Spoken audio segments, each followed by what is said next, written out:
जैसे आपके बच्चे की आईज हैं या किसी की भी आईज है, ठीक है बेटे। और ये इसका नोज है, ठीक है। अभी क्या होता है, नॉर्मली भी हम सबकी आईज में एक सर्कुलेशन होता है फ्लूइड का रूटीनली, जो हमारी आईज को मॉइस्ट रखने का काम करता है, ठीक है। अब यहाँ पे बेटा है ना, यहाँ पे लैक्रिमल ग्लैंड्स होते हैं, लैक्रिमल ग्लैंड्स ये वाले। इसका अर्थ होता है बेटा, लैक्रिमल मतलब जो अंदर नॉर्मल आंसू की प्रक्रिया को मेंटेन करते हैं, लैक्रिमल ग्लैंड। इसका काम है ये फ्लूइड को मैन्युफैक्चर करना, तो ये इसमें मैन्युफैक्चर होता है। उसके बाद यहाँ पे है ना 2 कैनेलिक्यूली होती है, एक ऊपर और एक नीचे, इसको हम लोग कैनेलिक्यूली कहते हैं। ये क्या काम होता है इसका बेटा, ये इस सर्कुलेशन को आइज में करता है, ठीक है बेटा, और आइज को मॉइस्ट रखता है। यहाँ पे एक लैक्रिमल सैक होता है, लैक्रिमल सैक, इसका काम है इस फ्लूइड को स्टोर करके रखना एक्स्ट्रा। और यहाँ पे उसके बाद फिर ये यहाँ पे एक डक्ट होता है ये वाला, जिसको हम लोग नेजो लैक्रिमल डक्ट कहते हैं, नेजो लैक्रिमल डक्ट, ठीक है। ये यूजुअली जो सर्कुलेशन होता है वो क्या करता है बेटा, यहाँ पे वो टीयर्स फॉर्म होते हैं, इधर से वो पूरे आइज के अंदर रोटेट होते हैं, उसको मॉइस्ट रखते हैं, और फिर उसके बाद यहाँ पे स्टोर होके फिर वो इसमें से पास ऑन होके बाहर निकल जाते हैं। नोज़ के अंदर यहाँ पे एक डक्ट होता है, नेज़ो लैक्रिमल डक्ट, वहाँ से वो क्लियर होके फिर अपने अंदर चले जाते हैं। इस तरह से ये सर्कुलेशन पूरा मेंटेन रहता है।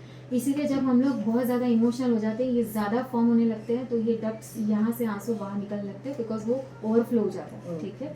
अब जब हम इन बच्चों में क्या रहता है बेटा, बिकॉज ऑफ ये जो नेजल बोन जो छोटी सी होती है पैसेज इनकी, इसकी वजह से इन बच्चों का ये डक्ट है ना बेटे, वो ब्लॉक होता है कुछ बच्चों का, समझ रहे। जब ये ब्लॉक होता है तो इस जो ये ड्रेन करता है इसको, वो ड्रेन नहीं कर पाता, इसीलिए वो आई डिस्चार्ज होता रहता है, समझ रहे। इसका जो सबसे अच्छा जो आप आई ड्रॉप्स जो डालते हैं, अब देखिए मान लीजिए ये पूरा डक्ट ब्लॉक हो गया, तो इसमें अगर डिस्चार्ज हो रहा है तो आइज में आपका नॉर्मल क्लियर फ्लूइड डिस्चार्ज होगा, लेकिन वहाँ पे जब स्टेग्नेशन ऑफ वो फ्लूइड होता है तो वो इन्फेक्टेड हो जाता है, तब वो डिस्चार्ज आपका वो वाला थिक वाला येलो वाला हो जाता है। जब आप लोग आई ड्रॉप्स डालते हैं तो वो सिर्फ उस इन्फेक्शन को ठीक करता है, तो आप वो डालेंगे ठीक हो जाएगा, लेकिन वो इस प्रॉब्लम को सॉल्व नहीं करता है, इसीलिए वो बार बार डिस्चार्ज होता रहता है और बार बार इन्फेक्टेड होता है। So the solution is not drops, the solution is a exercise. ये जो डक्ट है इसको आप ऊपर से लेके नीचे तक ऐसे प्रेस करेंगे, ठीक है, ऐसे। तो अगर मैं आपको ऐसे दिखाऊं तो ये इधर है वो डक्ट, ये वाला डक्ट है, हाँ। तो आप ऐसे ऊपर से नीचे ऐसे इधर आप प्रेशर देके करेंगे 1-1 मिनट के लिए, दिन में 3 बार, ठीक है।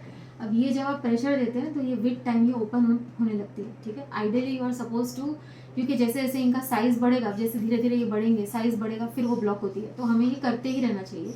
Ideally you should keep on doing it till your baby turn 6 to 9 months of age, यही इसका सोल्यूशन है। अगर आप ये इंपॉर्टेंट स्टेप मिस कर देते हैं, once your baby turns 1 year of age, उसके बाद ये डक्ट एक्सरसाइज से नहीं खुलता है, then you to run to ophthalmologist, और जो एक छोटा सा ऑपरेशन है जो करते हैं, जिसमें एक तार अंदर डाल के फिर इसको ओपन करते हैं। पर अभी तक की मेरी प्रैक्टिस में किसी का कराना नहीं पड़ा, because everyone has done that exercise and everyone का ओपन हो गया। दिस इज सो इम्पॉर्टेंट, इसीलिए मैं आपको एक्सप्लेन कर रही हूँ, क्योंकि आप समझ पाए कि हमें एक्सरसाइज क्यों करनी है, ठीक है बेटे। ये सिर्फ एक्सरसाइज है जो इससे आपका ठीक हो जाएगा, ठीक है बेटे।